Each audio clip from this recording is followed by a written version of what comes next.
अस्सलाम वालेकुम एवरीवन। उम्मीद करती हूँ आप सब खैरियत से होंगे और अल्लाह पाक आप सबको खुश रखे, पुरसुकून ज़िंदगी दे।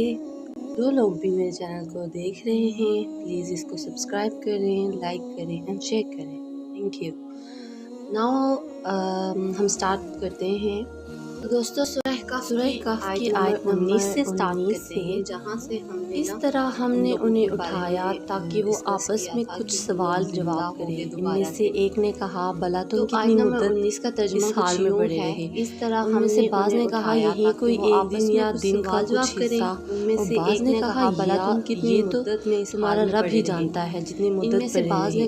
अपना चांदी का रुपया सिक्का देकर किसी एक को शहर भिजवा के, ये तो तुम्हारे रब ही जानता है जितनी मुद्दत पड़े रहे। अब अपना चांदी का रुपया सिक्का देकर किसी एक को शहर भिजवा के वो देखे कि साफ सुथरा खाना कहाँ से मिलता है, वहाँ से वो आपके लिए कुछ खाने को लाए और उसे नरम रवैया इख्तियार करना चाहिए। ऐसा ना हो कि किसी को आप लोगों का पता चल जाए। इस आयत की स्टार्टिंग में था, इस तरह हमने उन्हें उठाया। इसका मतलब ये है कि अल्लाह ताला फरमा रहे हैं कि जिस तरह नामवाफिक हालात में हमने उन्हें सुला दिया था, उसी तरह मुवाफिक हालात पैदा होने पर उन्हें जगा भी दिया गया। जिस शख्स को इन्होंने शहर भेजा कि वो देखे कि साफ़ सुथरा खाना कहाँ मिलता है, जो भी शहर खाना लेने जाए वो एहतियात करे और बहस व मुबासा से गुरेज करे और नरम रवैया इख्तियार करे कि किसी को हमारे बारे में इल्म ना हो सके। तो अगली आयत का तर्जुमा कुछ इस तरीके से है कि क्योंकि अगर उन लोगों का तुम पर बस चल गया तो या तो तुम्हें रजम कर दिया गया या फिर अपने दीन में लौटा ले जाएंगे। इस सूरत में तुम कभी फलाह ना पा सकोगे। आयत नंबर 21 में है, इस तरह हमने लोगों को इन जवानों पर मतला किया। क्या मतलब होता है? ये नौजवान जब शहर पहुंचा तो सदियां बीत चुकी थी और हालात यकसर बदल चुके थे। लसान में भी काफ़ी हद तक तब्दीली आ चुकी थी, ख़ास तौर पर जब इस नौजवान पे शक हुआ कि शायद इन्हें कोई पुराना दफीना मिल गया है तो हकाम बला को पेश कर दिया गया। फ़र्क सिर्फ ये हुआ कि जब ये लोग रूपोश होने गए तो वो लोगों की नज़रों में मुजरिम थे, और जब उन्हें इस तौहीद परस्त बादशाह के दरबार में पेश किया गया तो लोगों को हकीकत हाल से आगाही हुई और वो लोगों की नज़र में इंतहाई मोहतरम थे और लोगों ने उन्हें औलिया अल्लाह तस्लीम कर लिया। इन जवानों पर मतला कर दिया ताकि वो जान लें कि अल्लाह का वादा सच्चा है और क़यामत कोई शक नहीं। जबकि वो आपस में क़यामत कोई शक नहीं। लोगों को अस्हाब कहफ के बारे में जब इल्म हुआ तो इस ज़माने में पास बादुल मौत के बारे में कुछ शक व शुबात पाए जाते थे, तो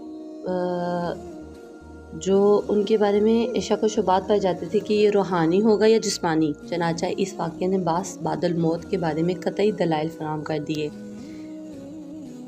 वो आपस में नौजवानों के मामले में झगड़ा कर रहे थे। आखिर उनमें से कुछ लोग कहने लगे कि यहाँ इन पर एक इमारत बना दो, इनका मामला उनका रब ही खूब जानता है। मगर जो लोग इस झगड़े में गालिब रहे उन्होंने कहा कि हम तो यहाँ इन पर मस्जिद बनाएंगे। अब खाना लाने वाला भी वापस अपनी गार में लौट आया और वहीं उन लोगों की रूह परवाज कर गई।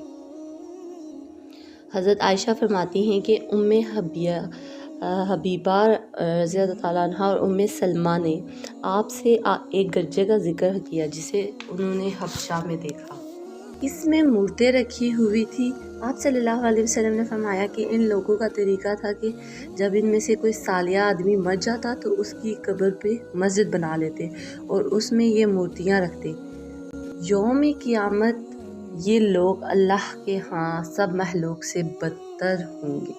हज़रत अब्दुल्ला बिन अब्बास रज़ी अल्लाह ताला अन्हा फरमाते हैं, सही बुखारी की है, जब आप सल्लल्लाहु अलैहि वसल्लम का आखिर वक्त हुआ तो आप एक चादर अपने मुंह पर डालने लगे। जब घबराते तो मुंह खोल देते और फरमाते, यहूद और नसारी पे अल्लाह की लानत हो, उन्होंने अपने नबियों की कब्रों को मस्जिद बना लिया। ये कहकर आप अपनी उम्मत को ऐसे काम से डराते थे। अगली आयत में सतरबीहुम कल्बुहुम। कुछ लोग कहते हैं कि ये नौजवान 3 थे, चौथा उनका कुत्ता था, और कुछ ये कहते हैं कि वो 5 थे, छठा उनका कुत्ता था। ये सब बेतुकी हाँकते हैं। और कुछ कहते हैं कि वो 7 थे और 8वां उनका कुत्ता था। अब उनसे कहिए कि मेरा रब ही उनका ٹھیک تعداد جانتا ہے جسے چند لوگوں کے سوا دوسرے نہیں جانتے، لہٰذا آپ سرسری سی بات کے علاوہ ان سے بحث میں نہ پڑیے اور ان کے بارے میں کسی سے کچھ پوچھیے بھی نہیں۔ ہاں، صحیح بخاری میں حضرت ابن عباس رضی اللہ تعالیٰ عنہ کہتے ہیں کہ میں ان قلیل لوگوں میں سے ہوں جو کہ اصحاب کہف کی تعداد کو جانتے ہیں۔ وہ 7 تھے کیونکہ اللہ تعالیٰ نے 7 کہنے والوں کو رجمہ بالغیب سے مستثنی رکھا۔ وَلَا تَقُولَنَّ لِشَيْءٍ إِنِّي فَاعِلٌ ذَلِكَ غَدًا، نیز کسی چیز کے متعلق یہ کبھی نہ کہیے کہ میں کل یہ ضرور کروں گا۔ یہاں مفسرین کچھ لکھتے ہیں کہ جب آپ صلی اللہ علیہ وسلم سے یہ سوالات پوچھے گئے کہ اصحاب کہف کا ماجرا کیا ہے اور موسیٰ و خضر کا قصہ کیا ہے، نیز ذوالقرنین کون تھے، تو آپ صلی اللہ علیہ وسلم نے فرمایا کہ کل اس کا جواب دے دوں گا، اور آپ صلی اللہ علیہ وسلم نے انشاءاللہ نہ کہا۔ غالباً آپ کا گمان ہوگا کہ اتنی دیر میں اللہ تعالیٰ کی جانب سے کوئی وحی آ جائے گی یا جبرائیل علیہ السلام آئیں گے تو خود ان سے دریافت فرما لیں گے۔ اس واقعے کے بعد 15 ایام تک کوئی وحی نہ آئی۔ پھر جب وحی آئی تو ساتھ ہی یہ ہدایت بھی ملی۔ افسوس کی بات ہے کہ جس طرح لوگوں نے اپنی قسموں کو باہمی لین دین کے معاملات میں ڈال بنا رکھا ہے، اسی طرح انشاءاللہ کو بھی ڈال بنا دیا۔ انشاءاللہ کہنے والے کی بھی یہ نیت ہوتی ہے کہ میں تو نہیں چاہتا، تاہم اللہ نے چاہا تو یہ کام ہو جائے گا۔ سننے والا بھی سمجھ جاتا ہے کہ جب اس نے انشاءاللہ کہہ دیا ہے تو اس کی نیت بخیر نہیں اور یہ کام ہونے والا نہیں۔ یہ اللہ تعالیٰ کی آیات سے بدتر ترین مذاق ہے۔ اللہ چاہے اور جب آپ بھول کر ایسی بات کہہ دے تو فوراً اپنے رب کو یاد کیجیے اور کہیے کہ امید ہے کہ میرا رب اس معاملے میں صحیح طرز عمل کی طرف میری رہنمائی فرما دے گا۔ اس آیت میں بتایا گیا ہے کہ اور جب آپ کسی کام کی طرف عزم کرنے کی کوشش کریں تو ساتھ ہی یہ کہہ دیں کہ امید ہے کہ اللہ تعالیٰ صحیح طرز عمل کی جانب میری رہنمائی فرمائے گا۔ وَلَبِثُّوا فِي كَهْفِهِمْ 300 سِنِينَ وَازْدَادُوا 9۔ وہ نوجوان اپنے غار میں 300 سال ٹھہرے رہے اور کچھ لوگوں نے 900 سال زیادہ شمار کیا۔ اصحاب کہف کے غار میں ٹھہرنے کی مدت میں اختلاف ہوا ہے۔ اللہ تعالیٰ نے یہاں 309 سال کی مدت بیان کی ہے، ساتھ ہی یہ فرما دیا کہ اللہ کا کلام نہیں بلکہ ان لوگوں کا کلام ہے جو اس معاملے میں بحث کرتے تھے، اور اللہ تعالیٰ نے ان کا کلام حقائقاً نقل کیا ہے۔ جو مفسرین 309 سال ہی بتلاتے ہیں وہ کہتے ہیں